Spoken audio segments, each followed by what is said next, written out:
You're listening to Breaking the Bottle Legacy with Molly Watts, episode 38. Hi, I'm Molly. After a lifetime living under the influence of family alcohol abuse, spending more than 30 years worrying about alcohol and my own drinking, believing I had an unbreakable daily drinking habit, I changed my relationship with alcohol forever. If you want to change your drinking habits, then Breaking the Bottle Legacy is for you. My goal is to help you create a peaceful relationship with alcohol, past, present, and future. Each week, I'll focus on real science and using your own brain to change your relationship with alcohol. Nothing has gone wrong. You're not broken. You're not sick. It's not your genes. And creating peace is possible. I'm here to help you do it. Let's start now. Well, hello and welcome or welcome back to Breaking the Bottle Legacy with me, your host, Molly Watts, coming to you from a little bit gray and cloudy Oregon this morning. We had a little rain and not rain, more of a drizzle this weekend, and felt a little more fallish, which is okay with me. I gotta say, football season is back, which makes me super excited. And it's time for me to light all those beautiful pumpkin spice candles, which I love. So welcome back to the podcast. Thank you so much for listening. If you are listening to this podcast in the second week of September 2021, when it goes live, I want to tell you that the book has launched. It is available on Amazon, pretty much in any country you might be listening to this from. The book is titled the same as the podcast, Breaking the Bottle Legacy: How to Change Your Drinking Habits and Create a Peaceful Relationship with Alcohol. It's in both Kindle and paperback, and I would just love it if you'd go grab a copy, read it, give me your feedback. Leave a review on Amazon if you'd like to, and I hope you'll do it. I hope it provides great value for you as well. If you have not joined my private Facebook group, I'd really like to invite you to do that as well. It's completely free. It's just another great resource, just like this podcast. And here's a quote from David, one of our group members. He says, "A confession to make. This not drinking thing, I'm frustrated and annoyed. Only 8 days in, and all I'm seeing are benefits." And he has some laughing emojis. "I'm generally a positive and happy person, but even more so now.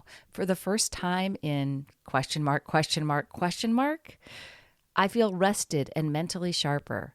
Monday was usually a write-off for me at work, not because I was hungover, but because I was tired and had brain fog. This is what I intended, though, to remind myself what normal should feel like. This is quote-unquote normal. I do actually have a worry at this point. Before I'm done, I need to figure out what I want my relationship with alcohol to look like. I know I operate best in a structure with rules. If I don't define what those rules are before the end of this exercise, I worry I'll slip back into old habits. So maybe I keep abstaining until I figure that out? My ultimate goal is to not stop drinking, but to drink when I want to, not just because it's 4 o'clock on a Sunday, or to have a glass of wine at lunch without turning it into a day-long session. You know, meet friends, have a few beers, and maybe get a bit rowdy.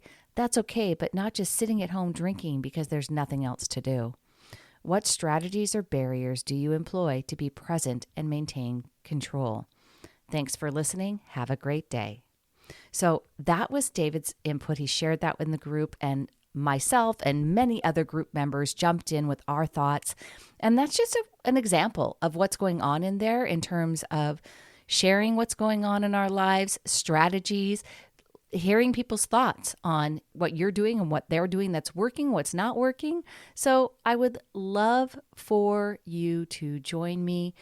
Again, it's a private group, so no one's has to know you're in there. All your thoughts, posts, shares in there are private, but you can search for it. So go to Facebook groups. You can look for it by name. It's actually called Alcohol Minimalists. Change your drinking habits, but there's also going to be a link in the show notes. So either way, and I hope to see you there. All right, on to this week's episode. This is another in the Alcohol and series, and I'm calling it Alcohol and the Past.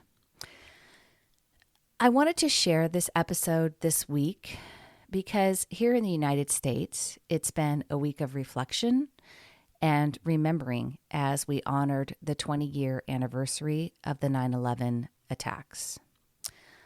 Looking back on both the horror and the hope of the worst terrorist attack in American history is natural, appropriate, and of course we all feel the magnitude of that event as it still thrums through our collective memory.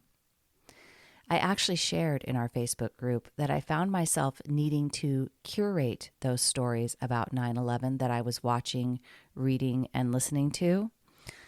I chose to seek out the stories of more hope as I felt my emotional capacity being stretched thin by the stories of pain and suffering.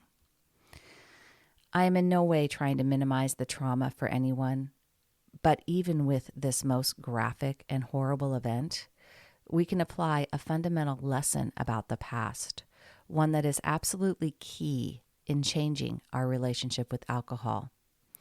It was of utmost importance for me as an adult child of an alcoholic who had many events in my past that involved alcohol. I had a past with alcohol with my mother. I had a past with alcohol from my own choices. I had a past with alcohol with my husband. Here is a lesson that took me decades to learn, decades to apply, and one that I hope you can learn from earlier and better and faster. The past only exists today in what I think about it. I want you to really let that thought sink in and land with you. The past no longer exists. It's gone. We can't change it. We can't jump in a time machine and rewrite history. And because we cannot affect those past circumstances, the only thing we can do now is change what we make it mean in our lives. When it comes to our past stories about alcohol, what I notice are two main ways that it manifests in people's lives. One, people have a lot of shame, regret, and guilt over their past with alcohol. They believe they've wronged others, disappointed themselves in general, and they just don't want to let go of those mistakes. Number two, people use the past as evidence for why they can't change. So let's look at both of those behavior patterns and dig a little deeper. The first way people really frame the past and alcohol is that I should probably say we, because it was definitely me for a long time. We look back at some of the decisions we made when we were drinking. We reflect on nights of over-drinking, and our thoughts immediately lean toward self-punishment, embarrassment, and guilt. And to some degree, we feel like those emotions are penance, right, for our mistakes. We believe thoughts like, I was so stupid, or my actions were inexcusable, and believe those thoughts as the truth about the past. There's an interesting dynamic that I experienced here before in my journey, and maybe you have too, feeling that regret and guilt. I believed that those feelings of regret and guilt that I had, that they were necessary. I thought that they were truly a natural consequence, and I believed that if I held on to the guilt, it could actually help me and prevent me from doing it again. Have you ever thought about the past like that? If you're, if you allow yourself to reframe the past, that you'd be sort of letting yourself off the hook, and instead of that, you'll hold on to the regret and guilt as a way of preventing yourself from repeating the mistake. How well has that worked for you? It didn't work very well for me. I kept repeating the mistake regardless when I was holding on to all that guilt and regret. For a lot of people, myself included, I had very black and white thinking about alcohol and really about everything in my life. And when my actions didn't live up to what I believed was quote unquote right or quote unquote good, I thought that the way to change was to hold myself accountable in a way that was punitive and more strict. I had to shine a big floodlight on my mistakes to make sure that I remembered them. But of course, with a floodlight, it really blinds everything else around you, right? You can only see what you're focused on, and nothing outside the perimeter of the floodlight is illuminated. So anything else that I might have done that was positive was completely blocked out, and I would just focus on the mistakes. The worst part of this kind of thinking for me, and for anyone else really, I think that does it, was that all it did was create feelings of shame and guilt. Now, at the time, I didn't understand the behavior map or the result cycle. I believed that it was my past actions that were causing the feelings of shame and guilt, right? So nothing I could do to change it because my past had already happened. I couldn't change that. But it was responsible for all the shame and guilt that I was feeling. And of course, typically when I felt ashamed or guilty, I just wanted to make it all go away. Or I wanted to overcorrect or compensate by being really good in all the other areas of my life. So when I wanted it to go away, it was literally like pulling the blanket over my head and pretending like whatever happened didn't happen. And of course, that's a pretty unproductive strategy because I couldn't go back and erase it. I couldn't change what had already happened. And so pretending like it didn't happen was just one way to go into denial. Or I would make excuses and I would tell myself, it doesn't matter. It's not a big deal. I'd also try things like just being really good at all the other areas of my life, my job, parenting, exercising, whatever I could do to distract myself from the shame. The problem is when I ran out of distractions or I quit hiding, I was left with those same feelings of shame and guilt. And because I really wanted to feel better, what did I do? Most often, in an attempt to temporarily change how I was feeling, I would drink. So I had a cycle that just perpetuated itself, even though I worried about alcohol all the time and knew that my drinking habits weren't healthy for me. Because I had feelings of shame, guilt, regret, I would drink to escape them. For most people, feelings of shame and guilt do not lead to long-term sustainable change. Negative emotions typically don't lead to positive actions. And I want, if you really want to fuel change, you have to do it, sustainable change, you have to do it from a different angle. At least I did.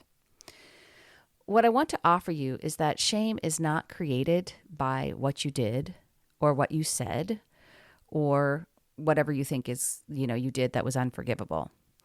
Shame is only ever created by what's going on in your brain. That's the thing I didn't understand at the time, and I understand now, and I hope I can convey to you. It wasn't the actions that led to my feelings, but it was the thoughts that I had about them. So the actions were the circumstance. I applied my thoughts that created my feelings of shame and regret and guilt, which led to my actions of continued drinking, which got me the result of a continuous negative pattern.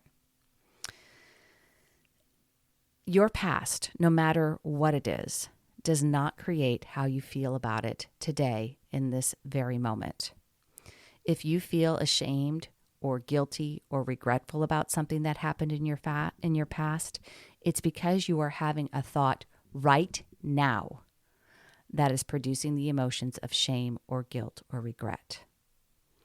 This one thought alone, this whole idea, and I started off the podcast with it, that your past only exists today in what you think about it, is really a mind-blowing concept for a lot of people. I know it really kind of blew me away. I hadn't ever considered the past that way, and I think maybe this particular concept was really what allowed me to understand the power of the result cycle, that there was always, always, always a thought about the circumstances in my life that was creating the feelings that I had that led to the actions that I was taking.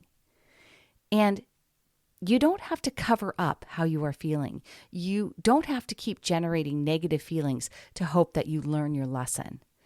If you want to change how you feel about your past, what you have to do is first change how you are thinking about your past. Another place that the past seems to come up all the time with regards to alcohol is using the past as evidence for not being able to change. This is what so many of us do. We use our past results as an indicator of our future success. And I will promise you something, as long as you keep doing this, as long as you keep looking to the past to find evidence of what is possible for the future, you will stay stuck. In my book, Breaking the Bottle Legacy, there is a section dedicated to adult children of alcoholics. And I want to share something here for my fellow adult children of alcoholics right now. But I will say that whether you are an adult child of an alcoholic, or if it's in your past includes an alcoholic parent, or there is something else from your childhood that you haven't been able to let go of, this might resonate with you as it did with me. I had stories in my own mind, many written from my childhood, which perpetuated the habit of drinking. Once I understood why I believed those stories, where I had learned them, and who had taught them to me, I realized that to change my relationship with alcohol, I needed to rewrite those stories. Dr. Janet Woititz, in her book, Adult Children of Alcoholics, advises, living in the past and blaming parents are ways to avoid living in the present and taking responsibility for your own behavior. They are ways to stay stuck. It doesn't mean that your life wasn't a horror show and that your parents didn't do terrible things. What it does mean is that you are now an adult. You create your own horror show, and you must be accountable for your own behavior. You are also the only one who can make you feel better about yourself. I had also tried to curb my drinking before, and because I had never been able to be successful at breaking my unbreakable daily drinking habit, I convinced myself that my past proved that I couldn't change. And because I practiced the thought that I've never been able to change before over and over again, I believed it is true. And because I believed it was true, it ensured that I never took action. For years, I had all this evidence, so much of it that my drinking habit was unbreakable. I had had so many attempts where I'd tried to change and so many failures, and for a long time, I believed it was just something that I would have to live with. But here's what I want you to know. Learning the behavior map and result cycle, realizing that I simply didn't know the right tools before, and I had been focusing on changing the action without ever understanding how my brain works, how habits form, how to manage my mind, and internalizing and accepting that how I felt about my past in the present moment was not helping me change. When I understood all those things, when I really grasped this concept, that is when I realized I had the power to change my drinking habits. I had the power to change everything by changing my thoughts. This is another excerpt from the book. I realized that I was holding on to the past as some sort of validation for my current woes. I used my thoughts about the past to explain my inability to change. I held on to old stories so I could push the blame for my actions onto someone or something else. And the bottom line was this: none of the thoughts I had about my past were serving me. To change my relationship with alcohol, to live my best life now and in the future, I had to stop looking backward. There are thoughts you have about your past that are keeping you stuck, and there are thoughts you can find to help move you forward. As you're working on that, as you're working on examining your relationship with alcohol and the past, I want you to ask yourself some questions. What role has your history with alcohol played in your life? What about your history have you been able to use to your advantage? What parts of your past tend to get in your way? What is your perspective on yourself right now? What is your perspective on your childhood now? Are you ready to accept responsibility for the results you have in your life and quit looking to the past for what you want in your future? And I think maybe the best question you can ask yourself when you are working on changing how you think about your past is this simple one. What else could be true? Challenge your brain to find a better story, one that makes you feel better about the past, one that helps you feel hopeful about the future. All right, to recap, if you are holding on to regret or guilt or shame about your past behaviors with alcohol, I want you to ask yourself, is holding on to those feelings helping you change your relationship with alcohol now? Negative emotions typically do not fuel positive actions, and living in that cycle of shame and negative emotion and trying to solve it with alcohol is a pattern that I held on to for a long time. You typically can't move forward if you hold on to the regret. So reframe that story. Look for a different way of what was going on back in the past. Simply telling yourself, I didn't know any better back then, and now I do, right? The other way that the past typically trips us up is that we use it as evidence for why we cannot change. I did this myself. I held on to those excuses for so long. I continued to tell myself that I just couldn't do it. I couldn't figure it out because of all the times that I had tried previously. Tell yourself, this time is different. I know better. When you know better, you do better. And I'm going to figure it out this time. More than anything, I'm going to keep going until I do. All right, that's all I have for you this week, my friends. Until next time, choose peace. Thank you for listening to Breaking the Bottle Legacy. This podcast is dedicated to helping you change your drinking habits and to create a peaceful relationship with alcohol. Take something that you learned in today's episode and apply it to your life this week. Transformation is possible. You have the power to change your relationship with alcohol now. For more information, please visit me at www.mollywatts.com.